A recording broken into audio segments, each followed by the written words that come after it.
आज आप लोग को नया तरीका से फार्मूला लिखाना सिखाएंगे। जैसे ए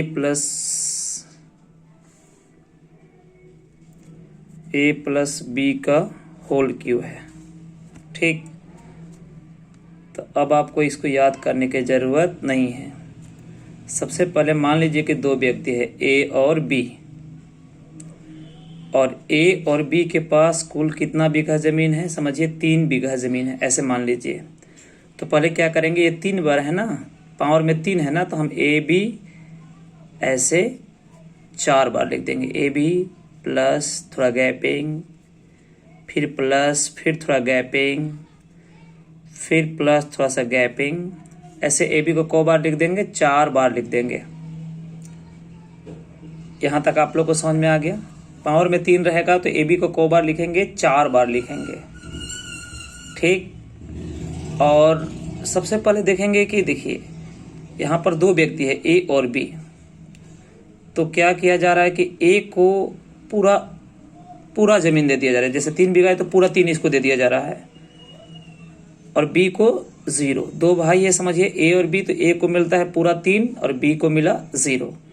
अब क्या हुआ कि ए अपना जमीन बेचना चालू कर दिया, लेकिन बी थोड़ा समझदार है समझिए। तो बी समझदार है तो ए जब बेच रहा है तो बी उसको खरीद लेगा। तो अब ए के पास 2 हो जाएगा और बी के पास 1 हो जाएगा।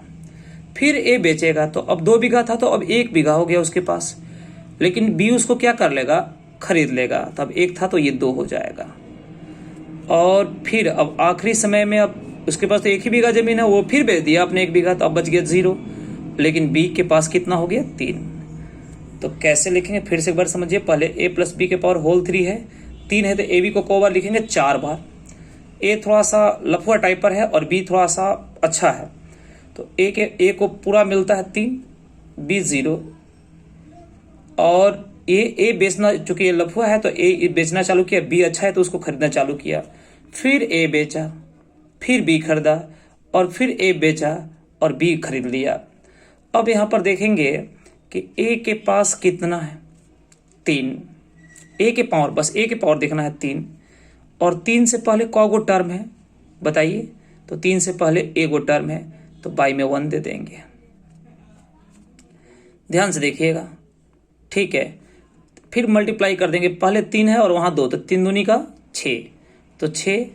और 6 से पहले कौगो टर्म है देख लीजिए? तो ए गो टर्म और ए गो टर्म, 2 गो टर्म, तो हो जाएगा बाई में 2। फिर ये कैंसिल हुआ तो कैंसिल कर देंगे, और फिर केवल ए के पावर वाले को देखेंगे तो 3 में 1 से मल्टीप्लाई करेंगे तो 3। अब इससे पहले कौगो टर्म है? 3 गो टर्म है, तो बाई में 3 लिख देंगे, और 3 से 3 कट जाएगा। अब देखिए तो क्या बचा? बी के पावर 0 तो 1 होता है, तो सीधे बच गया ए के power 3, 3a square b plus 3a b square, और ए के पावर 0 तो 1 हो जाएगा, तो बचेगा बी के पावर क्यूब। तो एक बार फिर से समझिए। आप लोग को ऐसा लग रहा होगा कि इससे बढ़िया हम याद ही कर लेंगे, इतना लंबा नहीं। अब इसके टेक्निक से आप ए प्लस बी का होल 4, होल 5, होल 6 ऐसे आप निकाल सकते हैं। आपको याद करने की जरूरत ही नहीं है, लेकिन फिर से एक बार सीख लीजिए। जैसे ए और बी दो भाई हैं, पूरे के पास 3 बीघा मान लेते हैं जमीन है, और जब पूरा 3 बीघा जमीन है और पूरा क्या होता है, बी थोड़ा अच्छा है, पढ़ा लिखा है, तो वो पूरा जमीन ए को दे देता है कि ए संभालेगा, और बी अपना बढ़िया से पढ़ाई लिखाई करके कुछ बन गया है। तो ए को मिलता है पूरा 3 बीघा और बी को मिलता है 0। तो फिर क्या किया, ए थोड़ा सा लफुआ टाइप था तो ए बेचना चालू किया, तो अब 3 था तो 2 हो गया। मतलब ए में घटाते चले जाएंगे और बी में बढ़ाते चले जाएंगे, ऐसे ध्यान रखिएगा। और उसके बाद ए के पावर कितना है बताइए? 3, तो 3 लिख दिया। 3 से पहले कौगो टर्म था? ए गो, तो बाई में 1 कर देंगे। 3 दूनी का 6, 6 से पहले कौगो टर्म था? 2 गो, एगो 2 गो, तो बाई में 2 कर दिए।